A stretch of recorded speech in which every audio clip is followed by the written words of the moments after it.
नमस्कार. मी Shridhar Kulkarni, MP registered mutual fund distributor, ARN number 1764. आज आपल्याला भारतीय शेअर बाजारात काय घडामोडी घडल्या या संदर्भात थोडक्यात माहिती सांगणार आहे.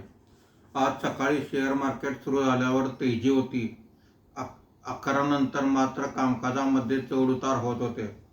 मार्केट बंद होताना सेन्सेक्स हा 135 पॉईंटनी घसरून 75,184 वर बंद झालेला आहे. निफ्टी हा 4 पॉईंटनी घसरून 23,655 वर बंद झालेला आहे.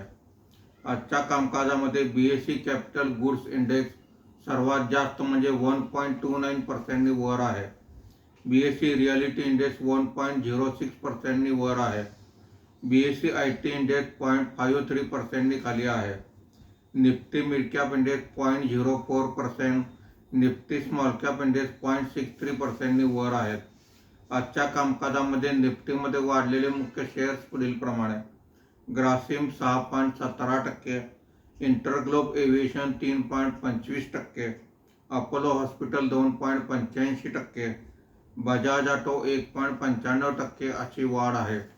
आज निफ्टीमध्ये घसरलेले मुख्य शेअर्स पुढील प्रमाणे: Bajaj finance 1.67%, HUL 1.37%, tech Mahindra 1.32%, Tata consumer product 1.14% अशी घसरण आहे. आज FIIने 1891 कोटी रुपयांची विक्री केलेली आहे. देशी वित्तीय संस्थांनी 2492 कोटी रुपयांची खरेदी केलेली आहे.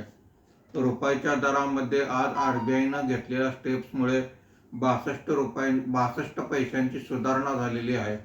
मार्केट बंद होताना रुपयाचा दर हा 96.20 रुपये प्रति डॉलर असा होता. धन्यवाद.